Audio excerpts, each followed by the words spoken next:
Estudios Bíblicos Logos presenta Gran enciclopedia temática y expositiva de la Biblia.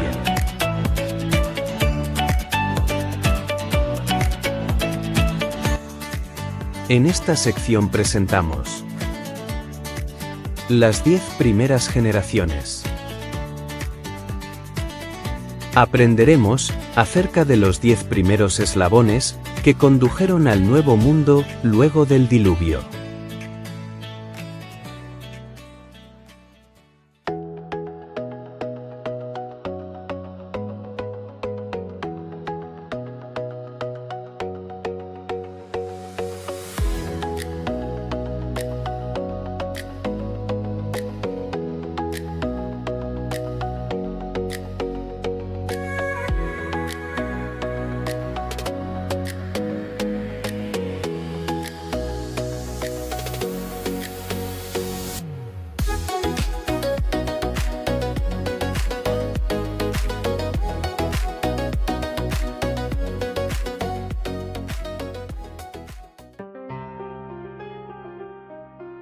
Las 10 primeras generaciones, antes del diluvio.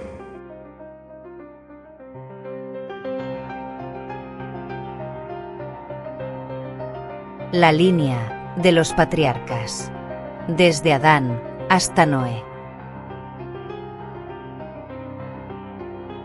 Para este registro, utilizaremos las fechas calculadas según el calendario gregoriano, basadas en el análisis de las genealogías de Génesis 5. Esta línea representa la columna vertebral de la humanidad redimida. Como primer eslabón, tenemos a Adán, quien fue creado en el 3946 a.C. y muere 930 años más tarde, en el 3016 a.C.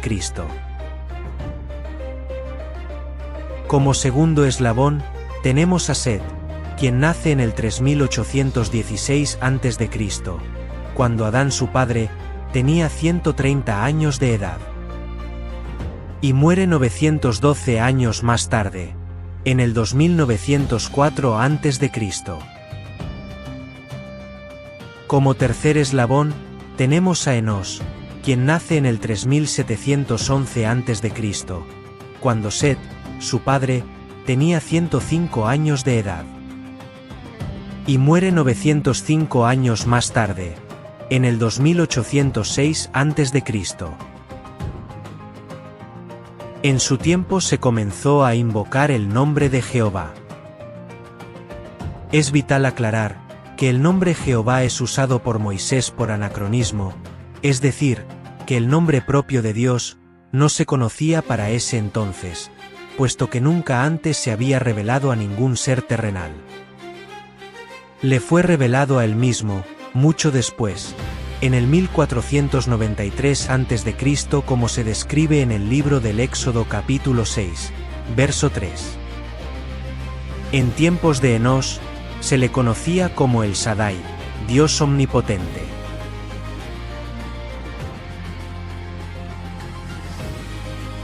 En cuarto lugar, tenemos a Cainán, quien nace en el 3621 a.C., cuando Enos, su padre, tenía 90 años de edad.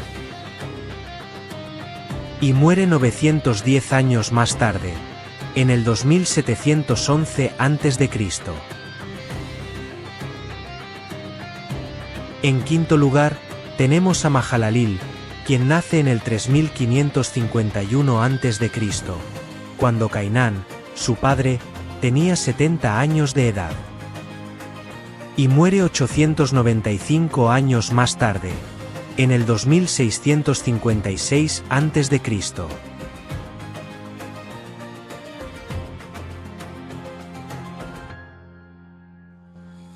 En sexto lugar, tenemos a Jared, quien nace en el 3486 a.C., cuando Cainán, su padre, tenía 65 años de edad. Y muere 962 años más tarde, en el 2524 a.C.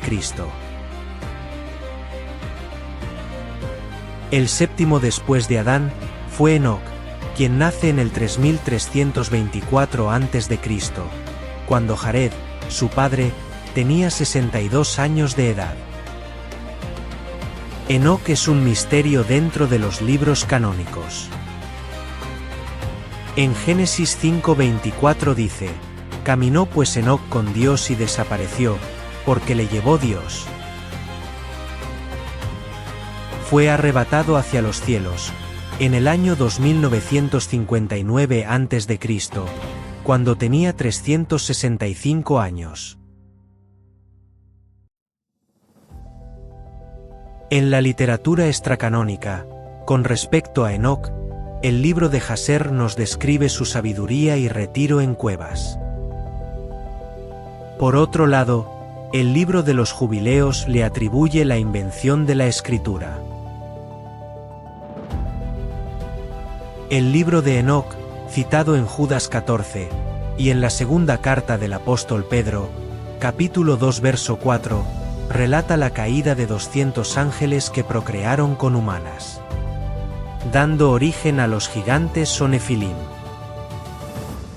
Esta corrupción fue el detonante del juicio divino mediante el diluvio.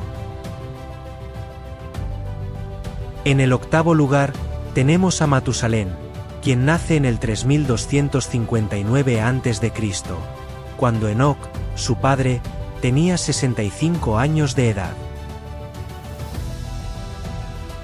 Vivió por 969 años y muere en el 2290 a.C.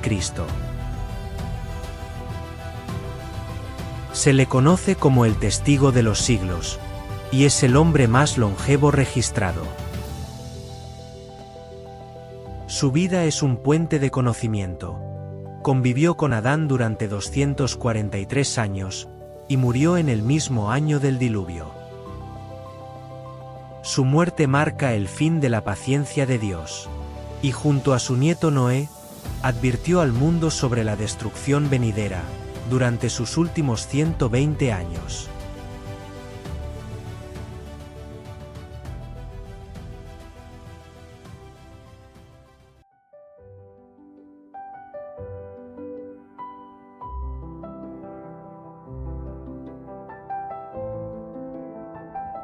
El noveno eslabón, tenemos a Lamec, quien nace en el 3072 a.C., cuando Matusalén, su padre, tenía 187 años de edad.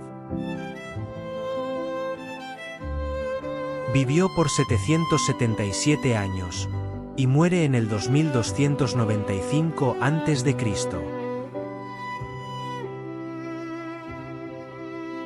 Y el eslabón número 10, está en la figura de Noé, quien nace en el 2890 a.C., cuando Lamec, su padre, tenía 182 años de edad.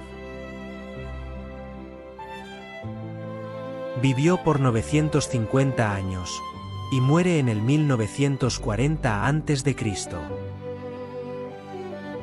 Ante la maldad creciente, y la hibridación genética en las figuras de los nefilim, Noé mantuvo su pureza, y practicó el celibato por años, para proteger su descendencia. Hasta que Dios le ordenó formar la familia que entraría en el arca.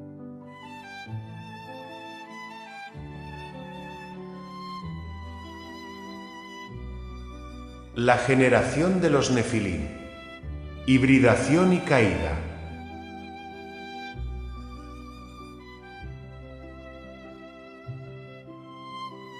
Aconteció que cuando comenzaron los hombres a multiplicarse sobre la faz de la tierra, y les nacieron hijas, que viendo los hijos de Dios, que las hijas de los hombres eran hermosas, tomaron para sí mujeres, escogiendo entre todas. Génesis 6, versos 1 y 2.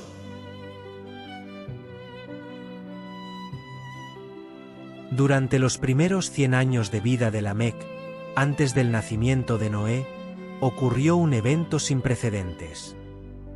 Un grupo de ángeles desertores abandonó su condición espiritual para materializarse en forma humana. Motivados por la lascivia, cohabitaron con las hijas de los hombres, rompiendo los límites establecidos por el Creador entre la dimensión celestial y la dimensión terrenal.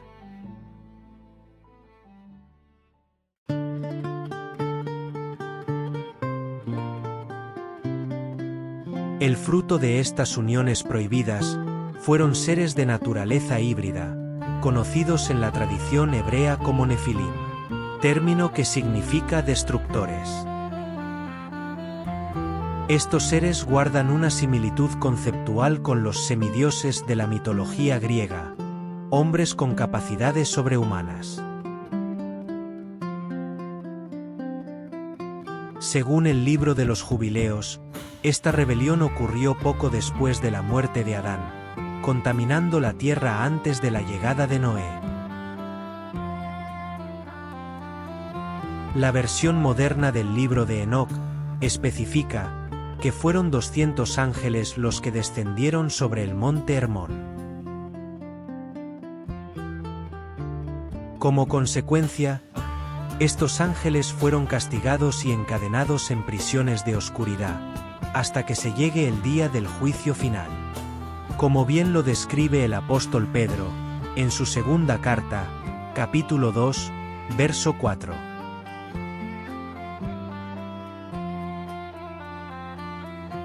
Había gigantes en la tierra en aquellos días, y también después que se llegaron los hijos de Dios a las hijas de los hombres y les engendraron hijos.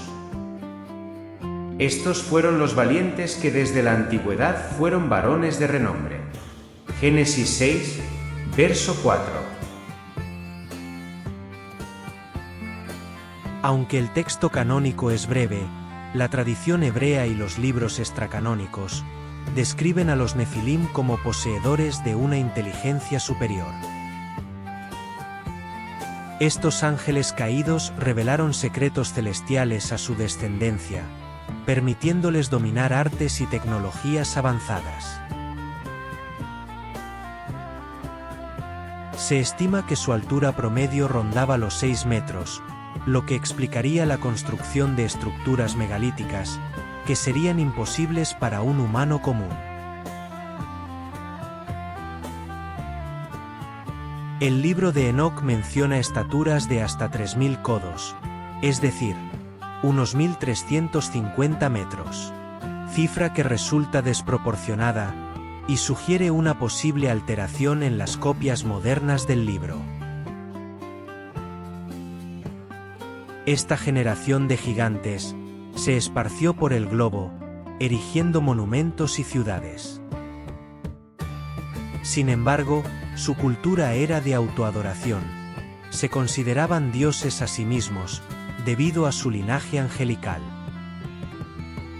Es fundamental no confundir a estos nefilim con los gigantes posteriores al diluvio, como Goliat o los hijos de Anac.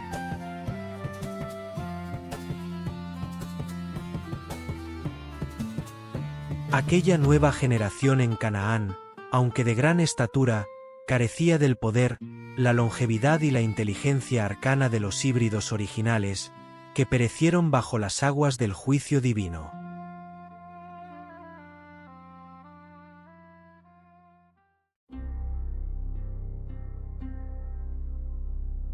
El legado megalítico. Edificaciones de los nefilim.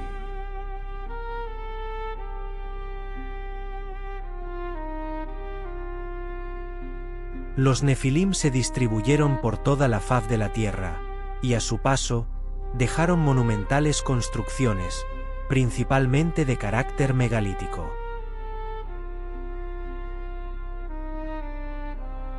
Debido a sus diseños avanzados, y al uso de materiales de alta resistencia, muchas de estas estructuras sobrevivieron al diluvio y se mantienen en pie hasta hoy.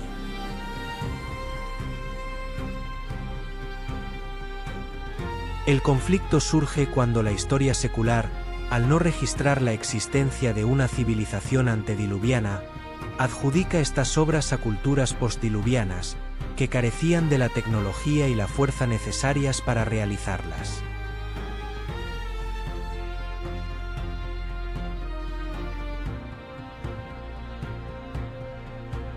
Las pirámides de Giza y la Gran Esfinge.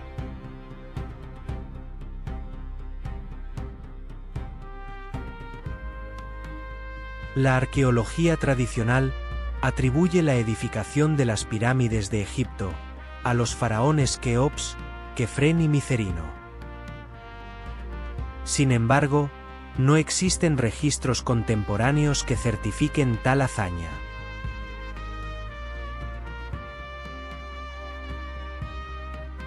Se dice que fue construida entre el 2589 a.C. y el 2569 a.C. en solo 20 años.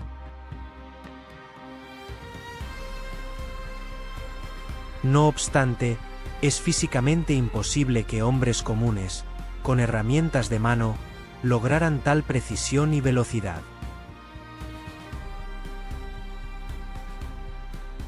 El diseño de la Gran Pirámide incorpora el número pi y el número áureo, phi, conceptos matemáticos que los egipcios supuestamente no dominaban en esa magnitud.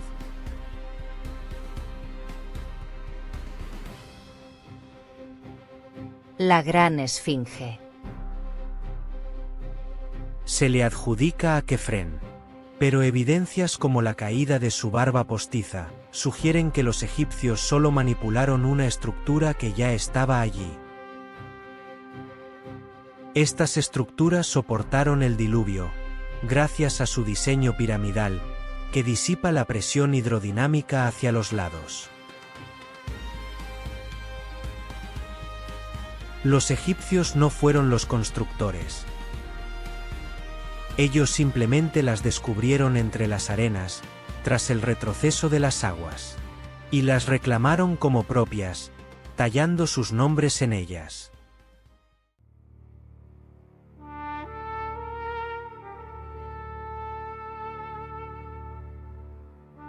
Stonehenge y el misterio de la piedra.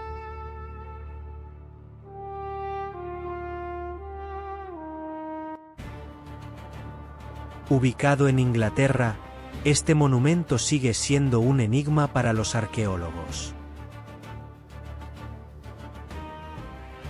No existe explicación técnica sobre cómo estas piedras de tal magnitud fueron transportadas y dispuestas con alineaciones astronómicas tan precisas, sin maquinaria moderna. Su origen se pierde en el tiempo, sugiriendo la intervención de una sabiduría superior a la humana.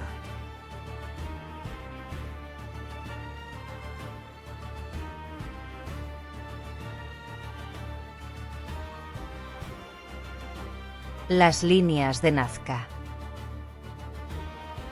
En las regiones del Perú, se encuentran geoglifos de dimensiones colosales, que solo pueden ser apreciados en su totalidad desde el aire. Atribuidas a la tribu Nazca, estas figuras plantean la interrogante de cómo pudieron ser trazadas con tal perfección geométrica por un pueblo que teóricamente nunca abandonó el suelo.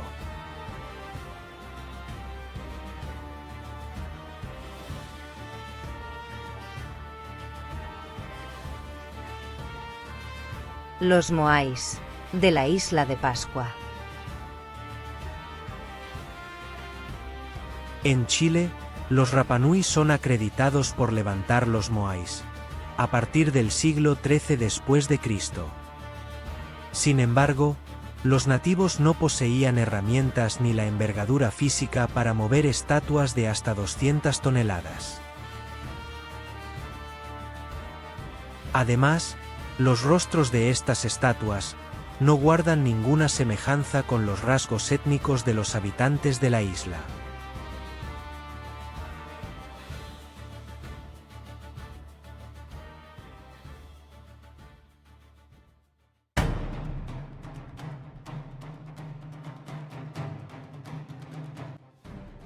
Conclusión. La huella de los hijos de los ángeles. Desde México hasta China, pasando por Afganistán y Perú, existen construcciones, donde las piedras encajan con tal perfección, que ni una hojilla puede penetrar entre ellas.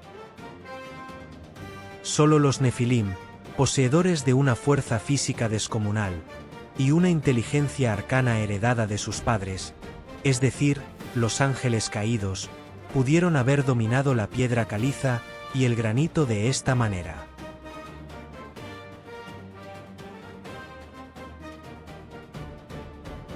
Estas maravillas no son el logro de la humanidad antigua, sino las cicatrices de una generación híbrida que intentó glorificarse a sí misma antes de ser barrida por el juicio divino.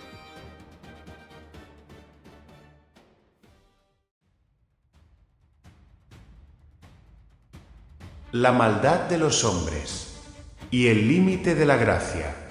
Año 2410 a.C.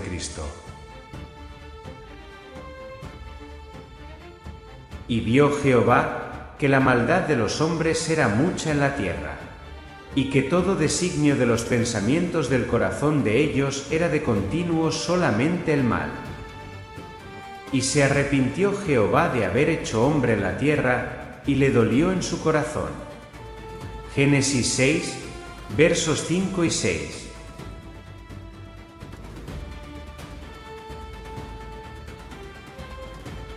El conflicto con los Nefilim alcanzó niveles insoportables.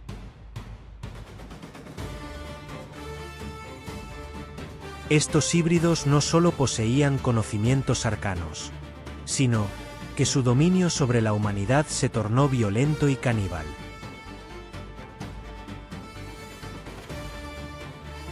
El corazón humano, contaminado por esta influencia y su propia rebelión, ya no buscaba a Dios.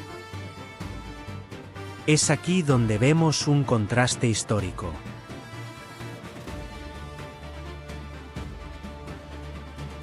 En el Edén, Dios preguntó a la mujer: ¿qué has hecho? Tras el fratricidio, Dios preguntó a Caín: ¿qué has hecho? Ahora, ante la corrupción global, Dios parece preguntarse a sí mismo: ¿qué he hecho?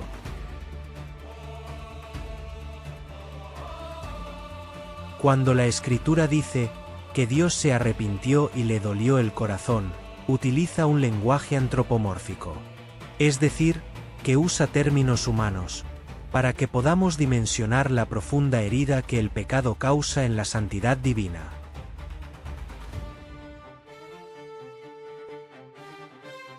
Dios no cambia de opinión como un hombre, pero su relación con la creación cambia cuando la creación se vuelve totalmente contra su naturaleza.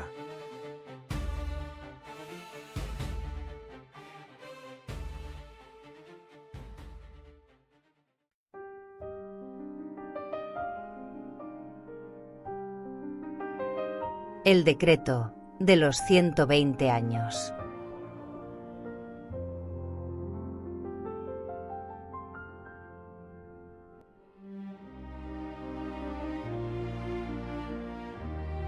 Y dijo Jehová: no contenderá mi espíritu con el hombre para siempre, porque ciertamente él es carne.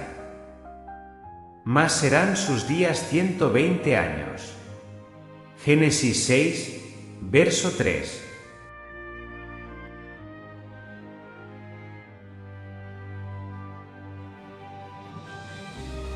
En el año 2410 a.C., Jehová estableció una fecha de extinción.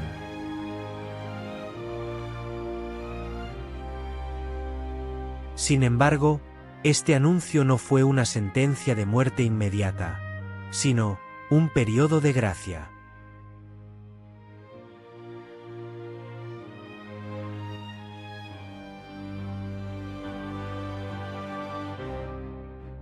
Es un error común pensar que Noé comenzó a construir el arca en ese mismo instante.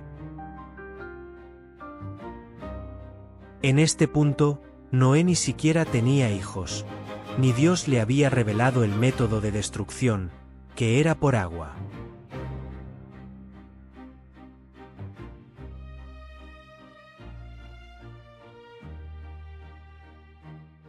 Noé y Matusalén, los predicadores de justicia.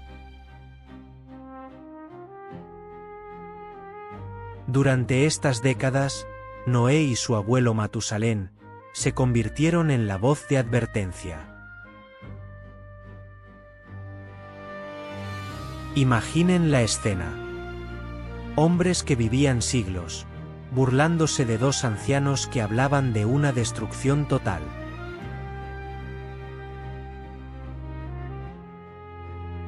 La dureza del corazón humano era tal, que a pesar de ver la soberbia de los Nefilim y la decadencia social, nadie prestó atención.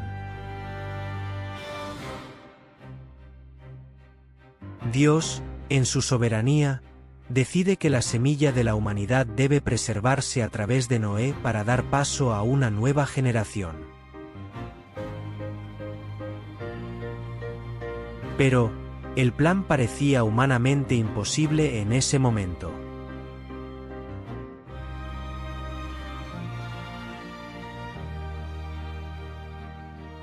Noé no solo no tenía hijos, sino que ni siquiera tenía una esposa que lo acompañara en esta misión de preservación genética y espiritual.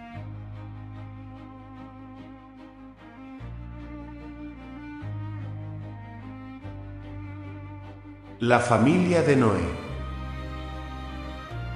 Genealogía y cronología real.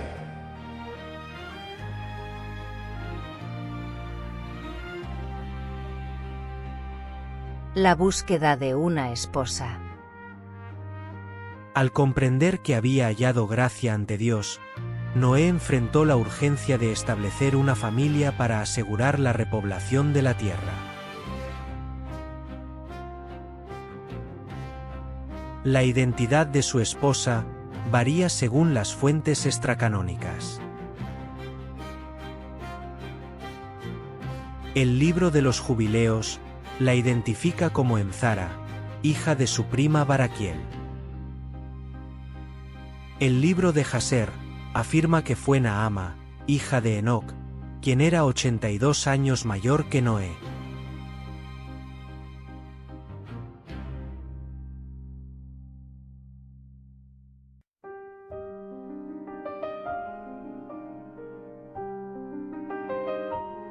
Independientemente de estas variantes orales, lo cierto es que Noé, en simple apariencia, rompió su largo celibato, para cumplir con el propósito de preservación genética y espiritual.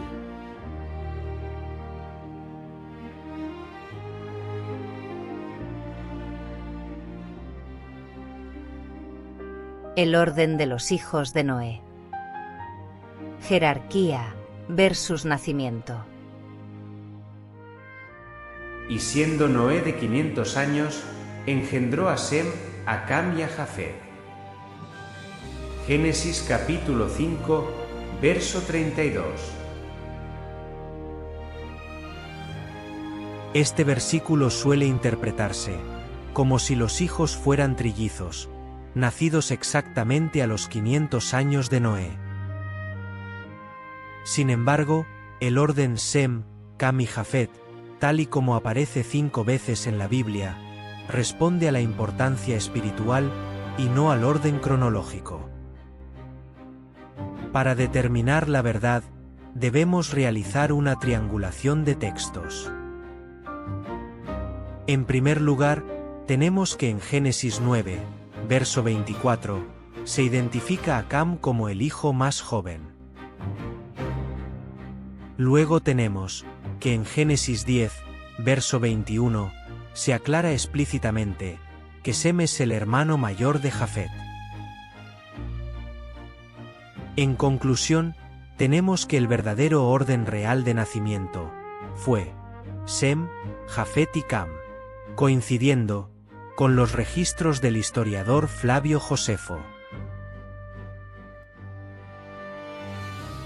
Para hallar la edad exacta de Noé, al ser padre, recurrimos a Génesis capítulo 11, verso 10, donde se nos dice: Sem, de edad de 100 años, engendró a Arfaxad 2 años después del diluvio. Si el diluvio ocurrió cuando Noé tenía 600 años, y Sem tenía 100 años, 2 años después del desastre, el cálculo matemático es el siguiente. En el año del diluvio, Sem tenía 98 años. Ahora bien, restando 98 a los 600 años de Noé, obtenemos que Noé tenía 502 años cuando nació Sem. Por lo tanto, Sem nació en el año 2388 a.C. Esto nos indica que Jafet y Cam nacieron en los años subsiguientes al 2388 a.C., completando la familia que enfrentaría el juicio divino. Esta precisión desmiente la idea de que Noé tardó 120 años construyendo el arca. Pues, al inicio de ese conteo, en el año 2410 a.C., sus hijos aún no habían nacido.